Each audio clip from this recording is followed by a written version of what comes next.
다윗이 성경에 등장하는 것은 중히 여김받지 못하는 작은 어린 아이로 처음에 등장합니다. 고대 어느 나라나 마찬가지지만 이스라엘 사회에도 어린아이는 중요하지도 않고 귀하게 여기지도 않는 그런 존재였습니다. 아무도 주목하지 않고 있던 그때에 오늘 성경에 보면 하나님이 주목하면서 보고 계시다는 사실을 우리가 성경을 통해 볼 수 있죠. 특별하게 뭔가를 보여준 것도 없는 것 같은데, 사람들이 알아봐 줄 만한 어떤 역사도 이룬 게 없는데, 그럼에도 불구하고 하나님은 이미 그를 알고 계시고 그를 지목하고 계셨다라는 사실이 우리를 놀랍게 합니다. 오늘 본문에 대한 제목을 붙이자면 하나님의 다윗 선택 이야기, 이렇게 붙일 수 있을 겁니다. 그래서 오늘 저는 여러분과 함께 나누는 이 말씀의 주제를 하나님의 사람이 선택받을 때 그 하나님의 선택 기준은 무엇인가에 대해서 살펴보려고 합니다.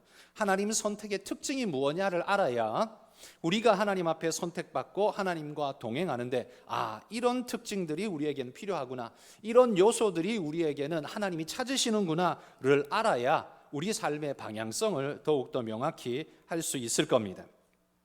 자, 오늘 말씀 배경을 한번 먼저 살펴보면, 사울이 왕으로 통치하던 때에 하나님은 사울을 왕 삼으신 것을 후회하셨다, 이렇게 성경이 이야기하고 있습니다. 후회.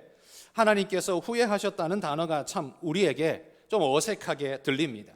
이 말은 좀 더 쉽고 정확하게 표현하자면 하나님이 실망하셨다라고 말하는 게 더 맞을 것 같습니다. 하나님은 사울에게 기회를 주셨지만 사울은 하나님의 기대를 채우지 못했습니다. 하나님의 기대란 능력의 최대치를 뽑아내서 뭔가 좀 해봐라 라는 그런 기대가 아니었습니다. 하나님이 사울을 향해 가지고 계신 기대는 순전성에 대한 기대였습니다.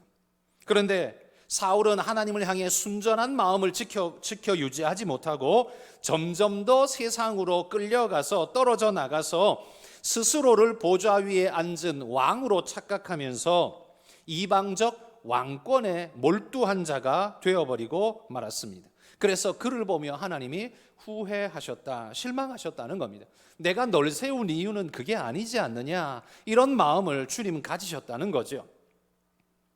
성령에 사로잡혀서 하나님의 나라를 만들어가야 할 책임 맡은 사람이 오히려 그 반대의 모습을 보입니다. 사무엘상 16장 14절에 보시면 이렇게 이야기해요. 여호와께서 부리시는 악령이 그를 번뇌하게 한지라, 이렇게 말합니다. 여호와께서 부리시는 악령이, 이 단어만 놓고 보면, 이 말을 놓고 보면 참 표현이 되게 우리에게 거슬립니다. 이 표현대로 하자면 하나님이 지금 악령을 부추겨서 사울을 망하게 만드셨다, 이런 뉘앙스로 우리에게 들려지지 않습니까? 그러면 하나님이 진짜 악령, 마귀를 부추겨서, 하나님이 마귀를 부추겨서 사울을 괴롭게 하셨는가? 사실 그게 아니죠. 이 표현은 그런 표현처럼 보이지만 그런 의미가 아닙니다. 이 의미가 어떤 의미냐 하면, 하나님이 악령 역시 하나님의 권세 아래에 있는 존재일 뿐인데 그 악령이 역사하여 사울을 지배하게 되었다라는 이야기를 하고 있는 겁니다. 하나님의 권세 아래 있을 수밖에 없는 악령이 하나님을 대적하는 일을 교묘하게 사울을 통해 하고 있음을 말하는 것이라는 거죠. 여러분, 그가 사탄인 이유가 뭡니까? 사탄, 히브리어인데요, 이 사탄이라는 말의 뜻은 대적자, 대적하다, 이런 뜻을 가지고 있습니다. 하나님의 뜻을 정면 도전하면서 대적하며 하나님의 뜻을 거스르고 역행하는 일을 자행하는 존재, 그가 바로 사탄입니다. 욥기에 보면 사탄이 실제로 등장하죠.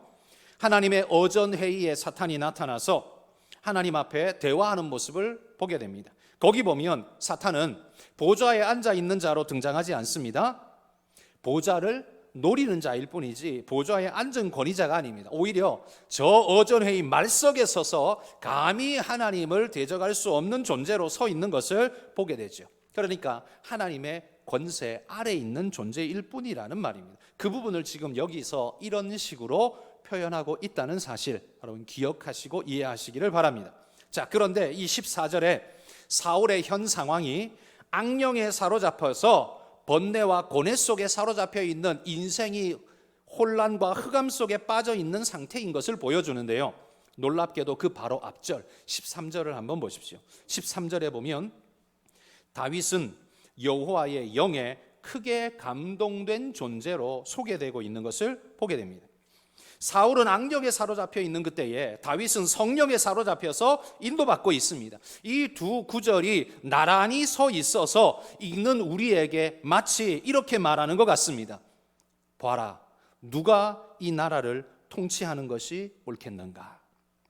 외적으로 볼 때 여러 가지 좋은 조건들을 가지고 있다고 말하고 실력과 능력을 가지고 있다고 말하는 사울.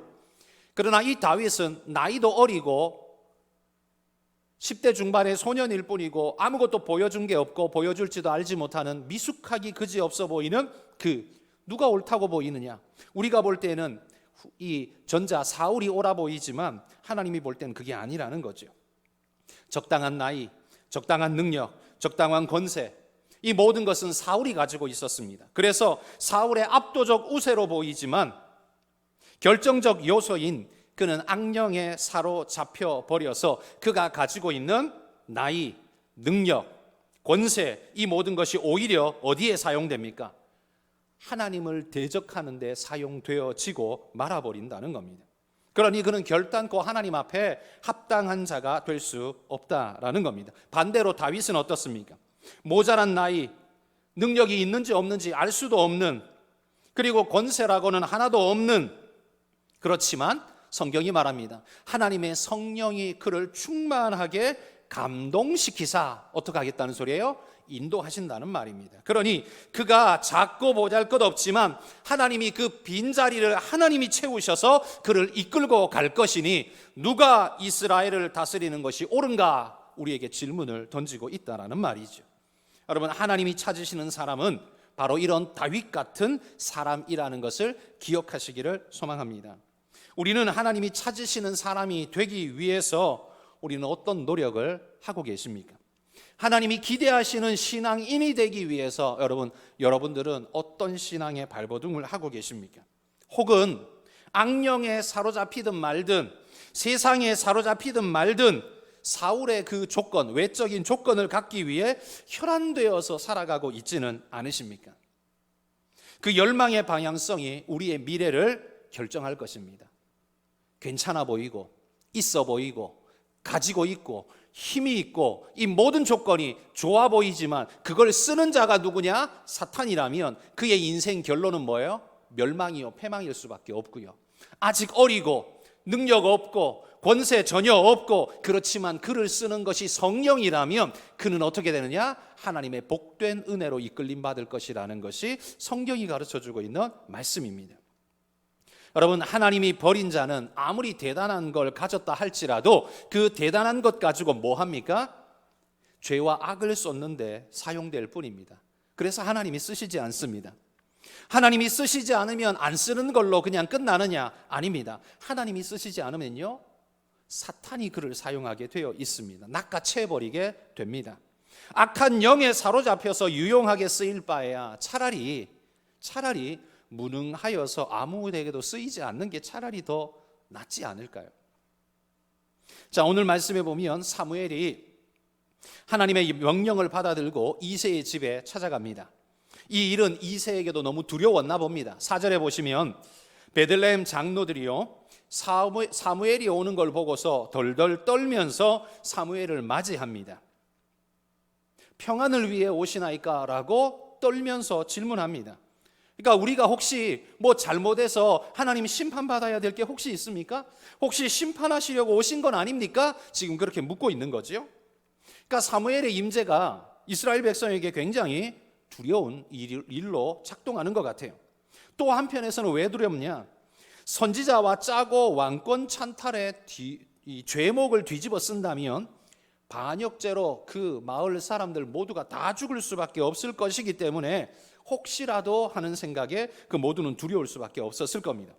그러나 사무엘은 평화를 위해 왔느니라, 평안을 위해 왔느니라 그러면서 이새의 아들들을 다 모아서 제사에 참여하라라고 명령합니다. 이새는 잘 몰랐겠지만 사무엘의 목적은 하나님이 택하신 자에게 기름 붓기 위해서 오신 것이죠. 사무엘 앞에 이제 이새의 아들들 7 아들이 그 앞에 둘러서 있습니다. 막내는 들판에 있고요. 장성한 아들 7이 사무엘이 보니까 외면적으로 너무나 믿음직스럽고 든든해 보입니다. 보는 순간 사무엘의 눈에 만족하리만큼 괜찮아 보였습니다. 하나님께서 그래서 나를 보내셨구나. 하나님, 여기 하나님이 세울 만한 사람이 있네요. 그런 생각으로 바라보게 됩니다. 성경에도 그렇게 말하죠. 여호와의 기름 부으실 자가 과연 주님 앞에 있도다. 이건 그 이새의 아들들, 특별히 장자 엘리압을 보면서 이 사무엘이 굉장히 흡족해했다는 겁니다. 저 사람 딱이야, 이런 생각을 했다는 말이죠. 뭘 보고 이런 생각을 했을까요? 사무엘은 그건 아마도 왕자에 오르려면 이런 요소가 필요해 라는 생각을 사무엘은 하고 있었고, 거기에 빗대 볼 때 엘리압은 맞아 보인다라고 생각을 했던 것 같습니다. 적당한 나이가 필요하겠죠. 왕권을 유지하려면 강인한 체력이 있어야겠지요. 뭐든지 맡겨주면 해낼 수 있을 것 같은, 나라를 맡길 만한 믿음직스러운 어떤 자세가 있어야겠죠. 이 모든 것이 엘리압에게는 있어 보였습니다. 외적으로 볼 때, 사회적으로 볼 때 엘리압은 적정해 보였습니다. 그런데 여러분, 이 모든 조건들은 사실 사무엘이 사울을 세울 때에도 동일한 조건으로 사울을 뽑지 않았었습니까? 그렇게 세운 사울이 하나님 뜻에서 완전히 벗어났음을 보면서도 새로운 사람, 다른 사람 찾으러 와서 여전히 똑같은 사울 조건을 찾고 있는 이 사무엘의 모습을 보십시오. 사무엘의 마음속에는 왕이란 이러이러해야 한다는 자기 기준을 분명히 가지고 있었던 것 같습니다. 그런데 그 기준은 사울을 뽑을 때나 다윗을 뽑을 때나 동일하게 지금 작동하고 있습니다. 비록 사울이 실패작이 되기는 했지만 조건은 틀리지 않았다, 이런 생각을 했는지 모르겠습니다. 여러분, 이 사무엘의 모습을 보십시오. 선지자도 이런 실수를 합니다. 자기가 가지고 있는 기준이 하나님이 왕 세우시는 기준일 거라고 생각을 합니다. 그런데 그 기준이 하나같이 전부 다 외적인 것밖에는 없습니다. 이 위대한 사무엘도 하나님 관점과 다른 관점을 가지고 왕을 세우려고 하는 이 모습, 여러분, 이 모습이 연약한 우리에게도 여전히 있습니다. 목사라고 늘 주의 뜻에 부합하게 사는 게 절대 아닙니다. 주님의 뜻을 발견하고 찾으려고 몸부림할 뿐이지, 그렇다고 목사가 늘 주의 뜻대로 사는 건 아닙니다. 오히려 하나님과 무관하게 자신의 기준을 세워놓고 이게 하나님의 일이다, 이게 하나님이 기뻐한다 라고 혼자 말하고 있는지도 모르겠습니다. 어쨌든 여러분, 선지자이든 목사이든 성도이든 그러기에 어떠해야 합니까?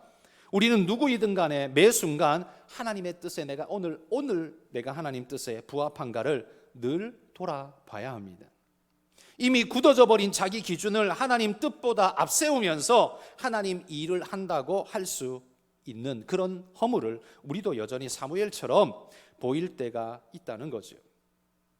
그러자 이렇게 생각하는 사무엘에게 하나님이 7절에 보시면 이렇게 말씀합니다. 여호와께서 사무엘에게 이르시되 그의 용모와 키를 보지 말라. 내가 이미 그를 버렸노라.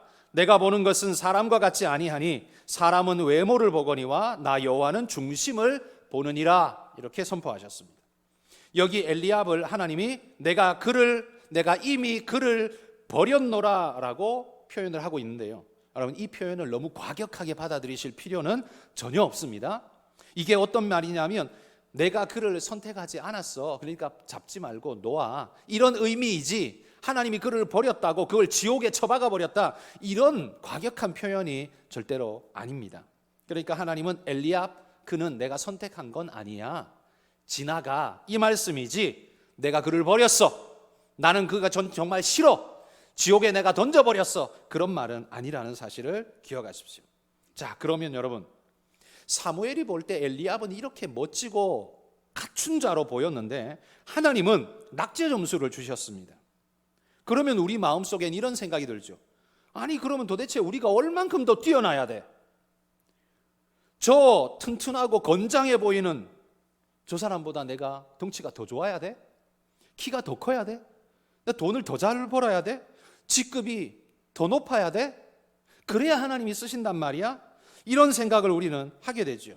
그러나 여러분, 하나님이 우리를 찾으실 때, 하나님이 쓰시는 자를 찾으실 때, 그건 우리가 생각하는 기준이 낮아서 그거보다 좀 더 잘하는 자를 찾는 게 아닙니다. 이 기준이 아니라 하나님은 다른 기준으로 찾고 계시다는 말이에요. 우리는 아니 엘리압이 안 되면 그러면 도대체 누구? 더 커야 돼? 더 돈 많아야 돼? 더 힘이 세야 돼? 라고 말하지만 아예 그게 틀린 말이라는 거죠. 그게 아니라는 거예요. 그 기준이 아니라 다른 기준으로 하나님이 당신의 사람을 찾고 있다는 말입니다. 하나님이 찾으시는 포인트가 엘리압에게는 없다는 거지요. 그 중요한 것을 소유해야 하는데 외적 조건은 너무 좋은데 정작 하나님이 찾는 조건이 엘리압에게는 없었습니다. 둘째 아들도 없었고 셋째 아들도 그러했습니다. 그러자 11절에 사무엘이 당황해서 이새에게 묻습니다. 네 아들들이 다 여기 있느냐? 이게 다 네 아들 이게 다냐? 이 말이죠. 이게 다냐? 하나님이 분명히 있다고 했는데 그 이세 아들들이 다 지나갔는데 다 아니라고 하니까 사무엘 입장으로서는 당황할 수밖에 없죠. 그러자 이세가 그제서야 입을 엽니다. 이렇게 말하죠. 아직 막내가 남았는데 그는 양을 지키나이다. 아마도 이 사실을 이전에 사무엘에게는 말하지 않았던 것 같습니다. 그냥 걔는 빼도 된다고 생각하고 7명만 내세우고 사무엘 앞에 내놓고 자, 네 아들 다 왔느냐? 그럴 때 네, 다 왔습니다. 분명히 그렇게 대답을 했을 것 같습니다. 그런데 그 7명 하나하나가 다 하나님께 퇴짜를 맞았습니다. 그리고는 이새가 그제서야 입을 열어 막내가 남았는데 라고 말합니다. 여러분, 막내가 누굽니까? 막내란 마지막에 태어난 자녀를 막내라고 부르지 않습니까? 그런데 이 막내라는 건 그냥 서열 순서상의 막내만 의미하는 게 아니라 이세에게 있어서 막내란 기대할 것이 없는, 제외시켜도 되는, 그래서 관심 밖에 있는 그런 존재를 대표하는 의미가 여기 막내라는 의미로 쓰이고 있습니다. 그러니까 아버지조차도요, 다윗은 아니라고 생각했던 거지요. 그러자 사무엘이 뭐라 말합니까? 얼른 그를 데려와라 명령합니다. 그리고 조금 기다리자 헐레벌떡 다윗이 뛰어들어 왔는데 그가 문을 열고 들어오자마자 즉시로 하나님이 이렇게 말씀합니다. 이가 그니 일어나서 기름을 부으라. 당장 부어라. 하나님이 그렇게 명령하십니다. 하나님의 이 말씀 속에는요, 너무나 반기고 계신 하나님의 마음이 느껴집니다. 간절히 만나기를 원했던 사람을 만난 것 같은 그런 느낌을 하나님이 지금 자아내고 있죠. 얼른 부어라. 12절에 보면 등장한 다윗의 모습을 이렇게 소개해 줍니다. 그의 빛이 붉고 낯이 눈이 빼어나고 얼굴이 아름답더라. 그의 빛이 붉고 눈이 빼어나고 얼굴이 아름답더라. 여러분, 그의 빛이 붉다는 건 그가 얼굴에 아마 열심히 뛰어왔겠죠. 얼굴이 볼그랗게 상기되어져서 홍조를 띤 그런 아이들의 얼굴을 한번 생각해 보십시오. 열심히 밖에 뛰어놀고 나면 얼굴이 시뻘겋게 달아올라가지고 집에 헐떡거리며 쫓아 들어온 그 아이의 모습하고 흡사해 보이지 않습니까? 눈이 빼어나고 이건 눈에 총기가 있고 맑은 눈동자의 모습을 보여주죠. 그러니까 이 말은 한마디로 말해 아직 소년티를 벗지 못한 어린애의 모습을 지금 이야기하고 있는 겁니다. 하나님께서 기름 부으라 그래서 기름 붓기는 하는데 아마 사무엘은 머릿속이 복잡했겠죠. 이런 생각했을지 모릅니다. 이런 애한테 기름 부어도 되나? 얘가 왕이라고? 그런 생각 사무엘이 했을지 모릅니다. 여러분, 오늘 우리는 하나님이 선택하시는 바로 이 선택의 사건을 두고서 하나님께서 만나고 싶어 찾고 찾으시며 기다리고 기다리신 사람은 어떤 사람인가를 한번 살펴보려고 합니다. 그리고 그 속에서 우리는 우리가 닮아야 하는 포인트가 뭔지를 찾아보고자 합니다.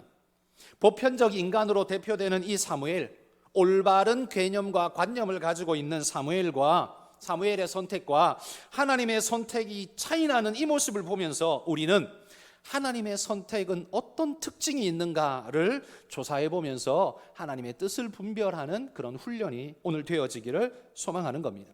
하나님께서 선택하실 때는 특징이 있습니다. 오늘 3가지의 특징을 빨리 한번 살펴보는데요. 첫 번째, 하나님 선택의 첫 번째 특징은 뭐냐? 인간적인 판단과 크게 달랐다라는 것이 하나님 선택의 첫 번째 특징입니다. 아마 보편적 이성의 인간이라면 사무엘의 판단에 우리 모두가 동의할 것입니다. 적절한 나이, 왕이 되려면 적정한 능력, 적절한 권세, 이런 게 필요하죠.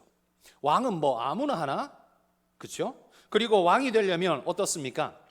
나를 다스릴 수 있는 존재가 되려면 나보다 능력이 뛰어나야 하고 내가 인정할 만한 그런 뛰어난 존재여야만 왕으로 자격이 된다라고 말할 수 있지 않겠습니까? 그러니까 왕이란 이런 존재야 라는 나름의 자기보다 큰 그림의 어떤 것을 사람들은 다 생각합니다. 그러나 이건 인간이 지도자를 세울 때는 그렇게 생각할 수밖에 없어요. 그런데 지금 하나님이 기름 부어 세우는 자는 누굽니까? 단순한 인간 지도자가 아니라 하나님이 쓰시는 사람을 찾고 있는 겁니다. 그러니까 우리가 찾는 능력은 하나님이 찾는 능력하고 다른 종류로 하나님이 보고 계시다라는 말이죠. 우리가 찾는 능력은 어때요? 나이, 그 다음에 실력, 그 다음에 권세, 권능, 뭐 이런 외적인 조건들이에요. 그런데 여러분, 우리가 찾는 제시하는 이 조건들은 사실 따지고 보면 하나님의 입장에서 보면요, 그건 너무나 쉽게 대체할 수 있는 가장 쉬운 조건들입니다. 이런 능력을 우리는 보통 학급의 능력이라고 말할 수 있는 겁니다. 누구나 가지고 있는 능력, 그 능력이 아니다가 아니라 누구나 가지고 있기 때문에 뭐 특별하지 않다, 그런 의미에서 학급의 능력이라고 말할 수 있습니다. 그래서 우리가 이 사례를 책정할 때에도, 월급을 책정할 때에도 그 기능상의 능력에 따라서 천차만별로 차이가 납니다. 예를 들어 공사판에서 벽돌, 여기 있는 벽돌들을 저쪽으로 옮겨놔 주십시오 할 때, 이건 건강한 몸을 가지고 있는 사람이라면 누구나 할 수 있습니다. 이게 실력이 필요한 게 아닙니다. 힘만 있으면 누구나가 다 할 수 있습니다. 물론 조금 더 잘할 수 있는 차이는 있겠죠. 그렇지만 이건 힘 있으면 누구나 할 수 있어요. 그런데 생각해 보십시오. 사람을 수술한다면 누구나 할 수 있습니까? 못하죠. 그건 실력이 있어야 하고 전문 지식이 있어야 하고 그런 경험이 있어야 하고 조건이 따지는 겁니다. 그래서 벽돌을 그렇게 힘들게 하루 종일 수백 장을 옮겼는데 기껏해야 하루 벌이가 얼마입니까? 얼마 안 돼요. 뭐 예를 들어 10만 원, 20만 원 쳐봅시다. 그런데 여러분, 수술 한번 딱 했어요. 전문 지식을 가지고. 이건 얼마일까요? 이건 얼마를 책정할 수 있을까요? 아마 이건 기술료, 전문료 해가지고 몇 배의 아마 임금이 붙게 될 것입니다. 그러니까 대체가 쉽게 되는 건 우리도 보통 하급의 능력으로 쳐서 쉽게 생각하고, 대체가 불가능한 건 고급의 능력이라고 해서 우리는 그걸 높게 쳐줍니다. 그러면 우리가 외모, 실력이라고 말하는 어떤 것, 그 다음에 똑똑하다고 말하는 지식, 그 다음에 힘, 권력, 뭐 이런 것들, 여러분 이런 거는 하나님이 보실 때는 이건 얼마든지 대체할 수 있는 하급의 능력인 거예요. 이건 그냥 하급의 능력인 거예요. 그래서 하나님은 여기에 별로 주목하지 않으세요. 그러면 하나님이 주목하시는 상급의 능력은 그럼 도대체 뭘까요? 그건 어떤 순간에도 하나님과 통신이 끊어지지 않고 하나님 뜻을 쫓고 하나님 뜻대로 살아가려고 발버둥하는 그 사람의 능력, 여러분 그게 하나님이 찾으시는 상급의 능력인 겁니다. 그런데 사울은 어떻습니까? 외적인 조건, 뭐 능력 여러 가지 다 좋았습니다. 그런데 그 모든 걸 가지고 어떻게 해요? 하나님과 통신을 끊고 자신이 결정하고 자신이 원하는 방향으로 끌고 나아가며 살았습니다. 왜냐하면 하나님을 믿는 게 아니라 자기를 믿기 때문이죠. 자신은 그럴 능력이 있고 그럴 권세도 있고 백성들도 그걸 원한다라고 생각하면서 마음대로 그렇게 살았습니다. 그러나 그의 생각 속에는 하나님을 향한 생각이 그 어디에도 존재하지 않고 하나님이 뭘 원하시고 어느 방향으로 가야 되는가에 대한 개념도 전혀 없었습니다. 그러다 보니 점점 하나님이 귀찮아지고 필요 없어질 뿐이지요. 그러니 그의 생각을 파고드는 것이 뭐예요? 마귀가 그 생각을 파고드는 겁니다. 여러분, 하나님이 부리시는 악령, 악신, 여러분 그거 아까 오해하지 말라 그랬죠. 하나님이 집어넣은 게 아닙니다. 사울이 스스로가 하나님을 버리고 떠나버렸을 때 그 빈자리를 사탄이 타고 들어오는 것입니다. 그래서 사탄이 침투해 들어오는 길을 누가 열어줬느냐? 하나님이 그렇게 한 게 아니라 사울이 자기 자신이 스스로 그렇게 했다는 거예요. 그래서 그 결과가 뭡니까? 14절에 말한 것처럼 악령이 그를 번데케 한지라 라고 말하는 겁니다. 그러면 여러분, 하나님은 우리를 어떻게 쓰시고자 하시기에 이런 능력, 우리가 볼 때는 참 이런 능력이 필요한데 이런 능력을 가르쳐 학급 능력이라고 부르고 선택의 이유가 될 수 없다라고 말하고 계실까요? 도대체 하나님이 찾는 게 뭘까요? 그걸 보여주는 구절이 고린도전서 1장 27절에서 29절에 나옵니다. 바울의 말씀 같이 한번 읽어봅시다. 그러나 하나님께서 세상에 미련한 것들을 택하사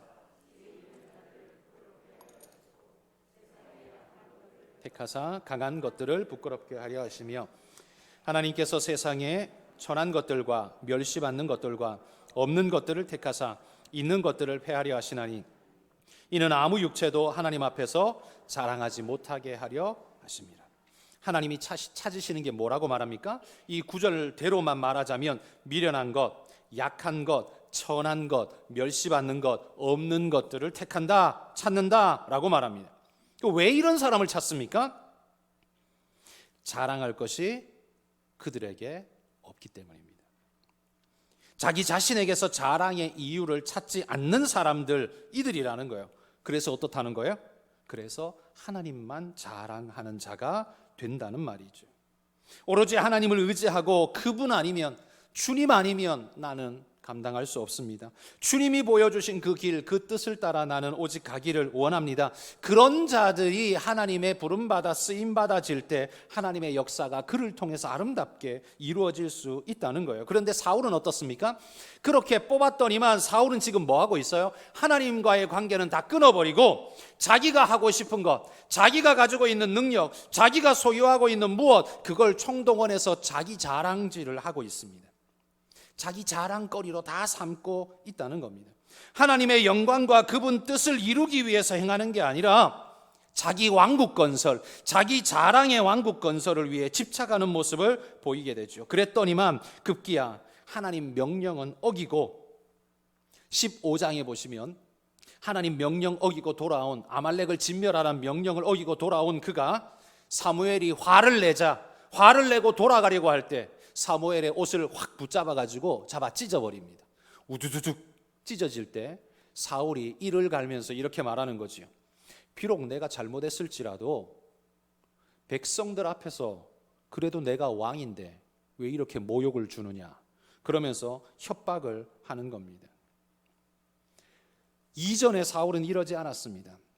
자기 자신이 이스라엘의 왕이라는 것에 완전히 집착해서 마음대로 해도 되고 자신이 기준이라는 것에 확신하고 있는 모습을 보여줍니다. 그러자 이스라엘이 누굽니까? 하나님의 백성, 하나님이 함께 하시려고 뽑은 백성인데 하나님이 함께 하실 수가 없게 돼버린 겁니다. 이런 사울 때문에요. 여러분, 옛날 시인과 촌장의 노래 가시나무새라는 유명한 곡이 있죠.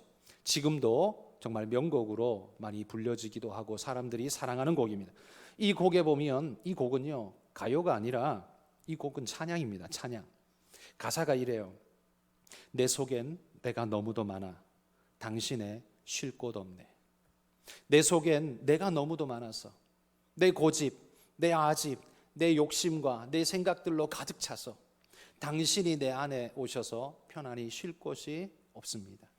내가 당신을 따라 당신의 평안한 자리를 마련하고 당신 뜻에 순종하며 당신을 따라가야 할 터인데 내 안에 내가 너무 가득 차서 욕심과 여러 가지로 가득 차서 당신이 편하지 못합니다 라는 그런 노래이죠.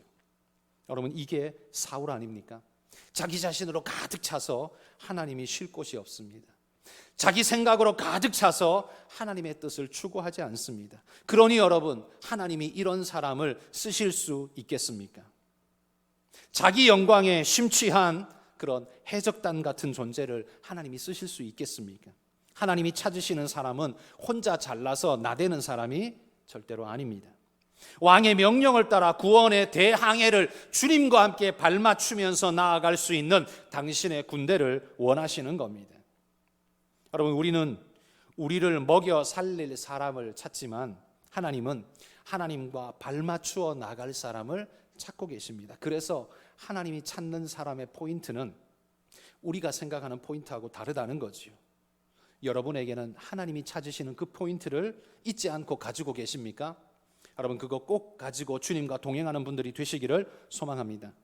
두 번째, 하나님의 선택은요, 하나님의 선택은 인간이 마음 중심으로 하는 그 반응하는 응답을 조건으로 한다라는 사실입니다.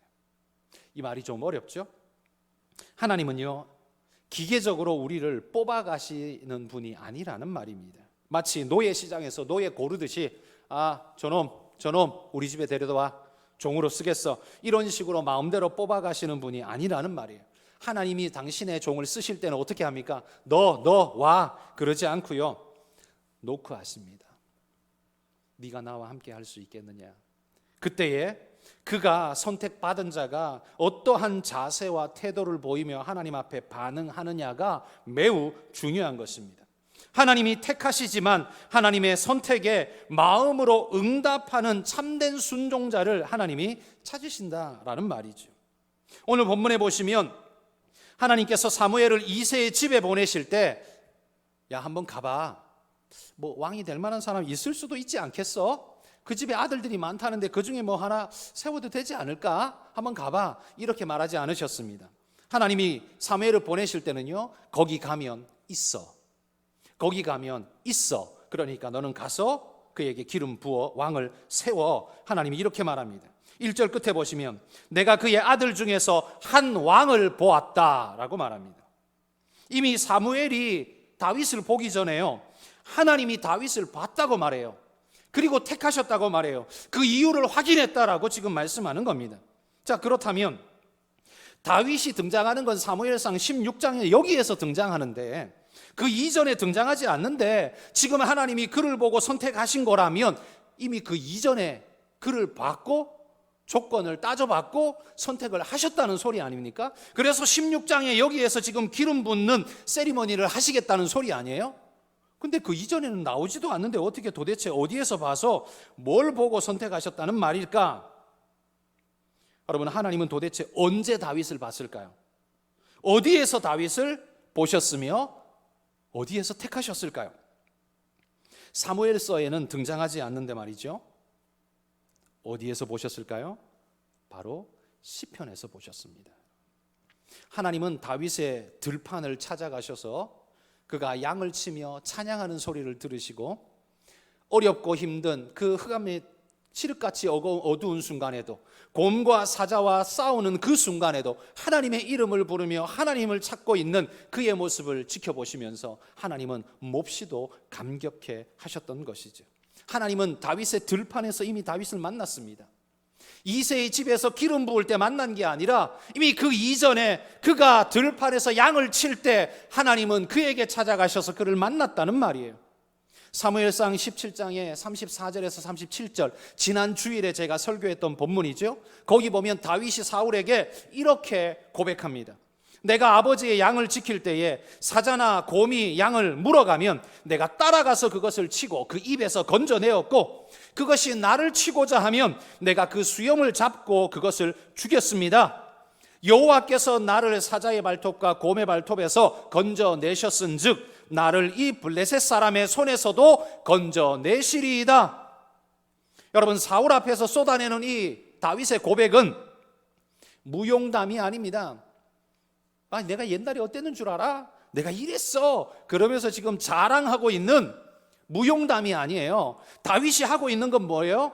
그때 하나님이 나를 그렇게 인도하셨어, 지켜주셨어 라는 신앙의 고백을 하고 있는 겁니다.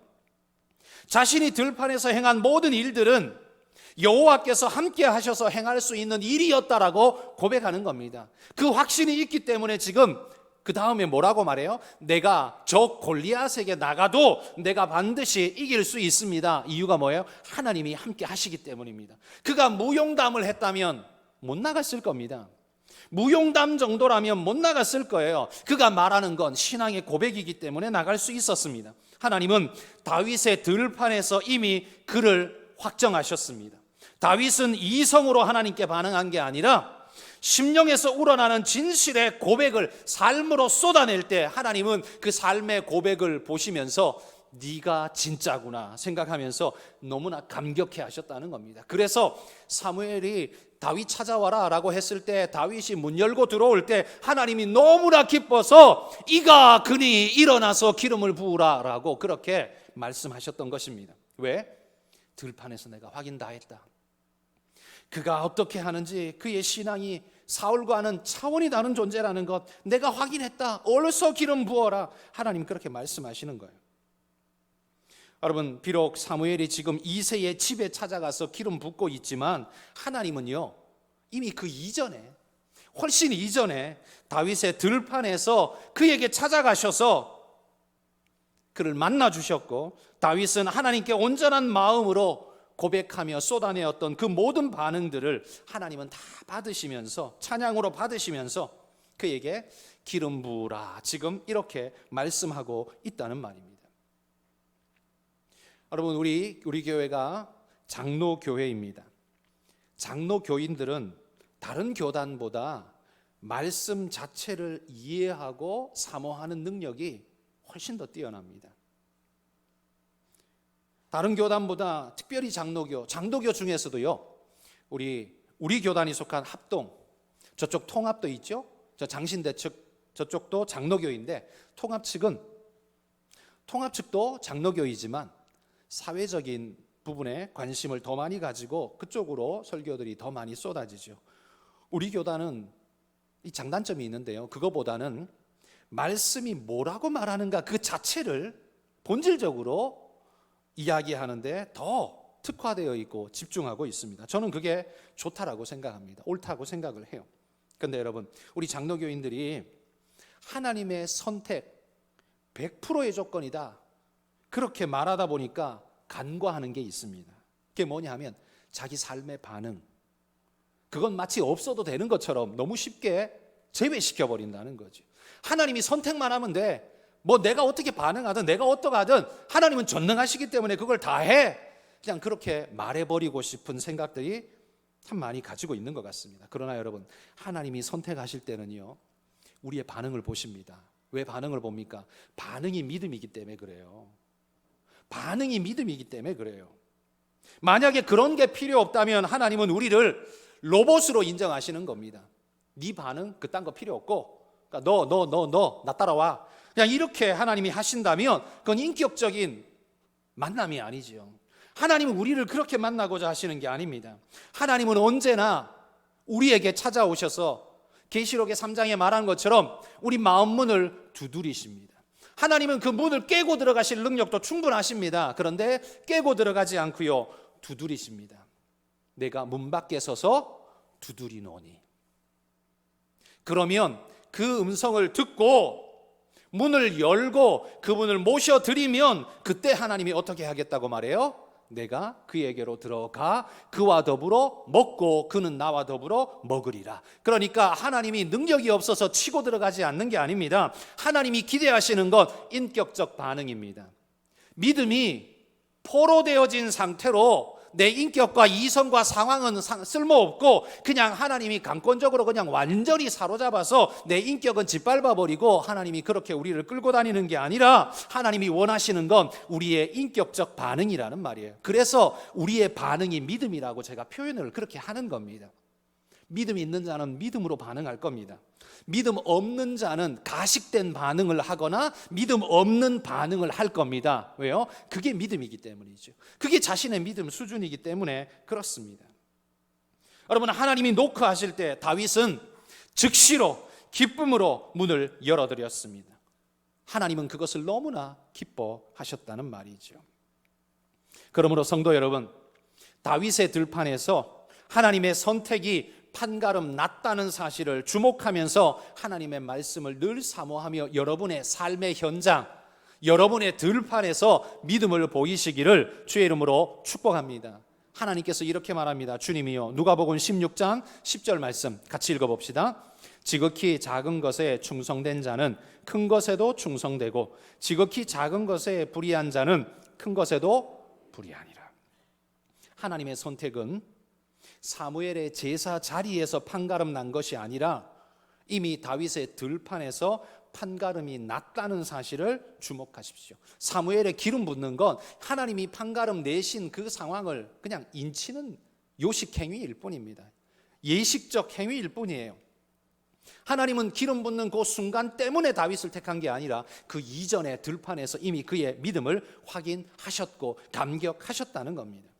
예배의 자리에 깨끗한 옷을 입고 경건하게 앉아있는 이 모습도 여러분 우리는 굉장히 중요하게 여겨야 하지만, 제가 바라는 바, 하나님이 우리에게 기대하시는 바, 그건 여러분의 신앙 고백이 여러분의 삶의 들판, 삶의 현장, 여러분의 직장과 가정과 그 삶의 현장에서 고백되어지고 그것이 진짜 믿음으로 고백되는 이야기들이 될 수 있기를 우리 주님이 기대하고 계신다는 말입니다. 하나님의 선택은 로봇 뽑아가듯이 하나님이 그냥 쑥쑥 강권적으로 뽑는 그 정도가 아니라 우리의 반응을 기다리신다는 것. 그래서 우리가 믿음으로 고백하고 반응할 때 하나님의 선택과 우리의 반응, 아름다운 조화를 이루어서 놀랍게도 하나님의 영광의 역사를 이루어낸다는 것, 여러분 기억하면서 하나님 앞에 믿음의 반응을 보이시기를 축복합니다. 세 번째 하나님의 선택의 특징은요, 하나님의 선택하신 사람들에게는 가만히 지켜보니까 하나님의 인정을 나타내는 표시들이 있더라라는 겁니다. 이게 무슨 말이냐? 표시 있는 자만 하나님의 선택을 따로 받느냐? 그게 아니라 자연스럽게 믿음의 표시가 나타나더라라는 말이에요. 하나님이 선택하시는 사람들에게는요, 하나님이 인정하시는 흔적들을 발견할 수 있습니다. 그래서 지나놓고 보면 그래서 그랬구나라는 말이 나올 수 있다는 거죠. 예를 들면 다윗 보십시오. 뜬금없이 갑자기 왜 이새를 데리고 와서 거기다 기름을 부어요? 이새의 집에 와서 다윗에게. 남들이 봤을 때 굉장히 뜬금없죠. 특별히 다윗의 형들, 7 형들 어떻게 생각했을까요? 아니 왜 제가? 그러지 않았을까요? 왜 갑자기 제가? 근데 하나님은 이미 그 들판에서 그 흔적을 다 찾으신 거예요. 우리가 볼 때는 시편이 그 흔적이라 그랬죠. 그래서 그랬구나. 하나님이 그래서 다윗을 뽑으셨구나. 그래서 하나님이 다윗을 택하셨구나. 지나놓고 나면 우리가 이해하게 된다는 거예요. 처음에 뽑을 때는 몰랐어요. 왜? 제가 왜? 라고 말했는데 지나놓고 보니까 하나님, 우리는 보지 못했던 하나님의 흔적이 그에게 있었군요. 그걸 나중에 알게 된다는 말이죠. 다윗의 시편을 보십시오. 그의 고백은 인위적이지 않고 강요 때문에 쓰여진 그런 고백이 아닙니다. 진짜 마음속에서 우러나는 진짜 엑기스의 고백입니다. 그런데 그뿐만 아닙니다. 13절, 오늘 본문의 13절 끝에 보면 하나님이 인정하시는 진짜 표지를 보여줍니다. 그건 뭐냐 하면 하나님의 영에 크게 감동된지라, 바로 이것입니다. 다윗에게 어떤 모습으로 나타났기에 이런 말을 쓰고 있는지는 잘 모르겠습니다만 성경은 분명히 그런 표지가 나타났다라고 말하고 있습니다. 여러분, 우리가 진짜 말씀에 감동되어 하나님의 순종하는 사람으로 살겠노라 결단하게 되면 그때부터 내 삶에 어떤 변화가 일어납니까? 내 삶이 다르게 살게 됩니다. 왜? 결단하기 전하고는 다른 삶을 살게 되어 있어요. 예전에는 결단하기 전에는요, 특별한 기준이 없으니까 사람들처럼 살았어요. 누구나가 사는 대로. 왜? 특별히 나는 기준이 그런 게 뭐가 있나?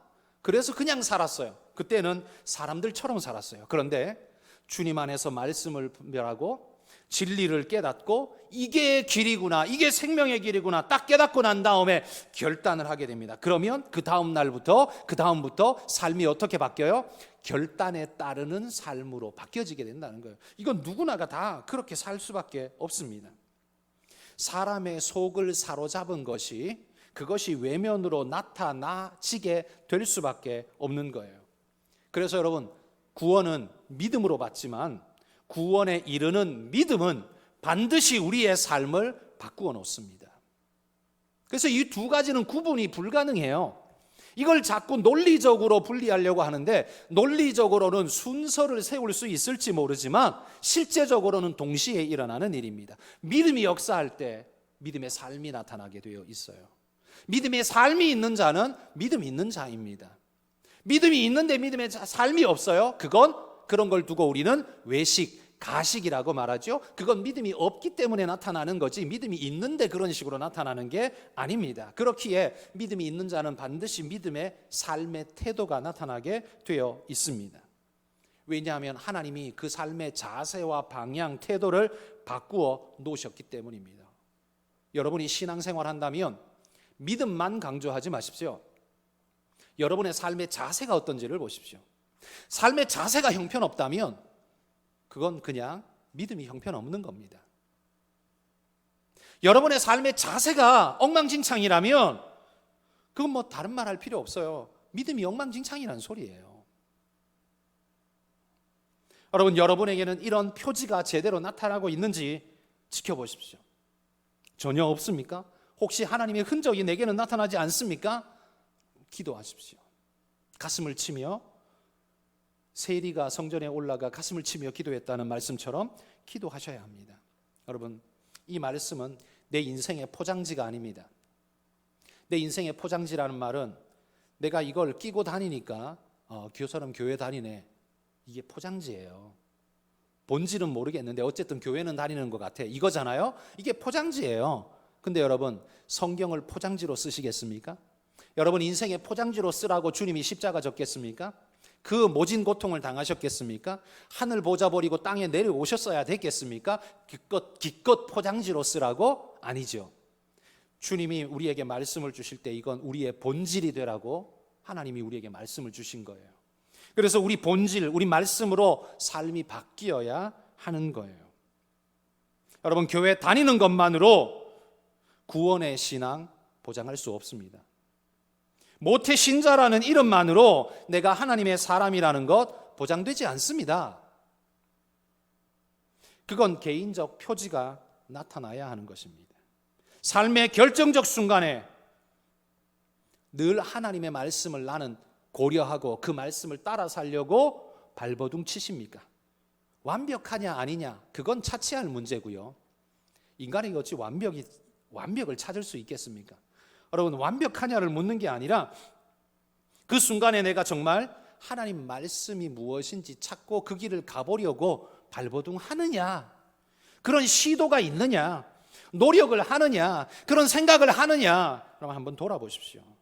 그게 믿음입니다. 믿음이 있는 자는 그렇게 발버둥하게 되어 있습니다. 그래서 말씀대로 사는 자는요, 말씀대로 살려고 하면 손해를 봐야 하는데 그래도 손해보고 살아가는 거예요. 말씀대로 살려고 하면 불편한데 불편해도 그렇게 살려고 하는 거예요. 왜? 말씀이, 하나님의 뜻이 내 삶을 지배하기 때문에, 그 뜻을 따라 살아가려 하기 때문에. 여러분 삶에 이런 삶의 표지가 나타날 수 있기를 축복합니다. 이거 무시하는 신앙 되지 마십시오. 믿음만 있으면 되지, 그건 율법적이야, 율법적이라고 생각하십니까? 뭐 그런 분은 할 수 없습니다. 뭐 그렇게 사시든가요. 뭐 내가 어떻게 하겠습니까? 그러나 나는 분명히 그거 틀렸다고 생각합니다.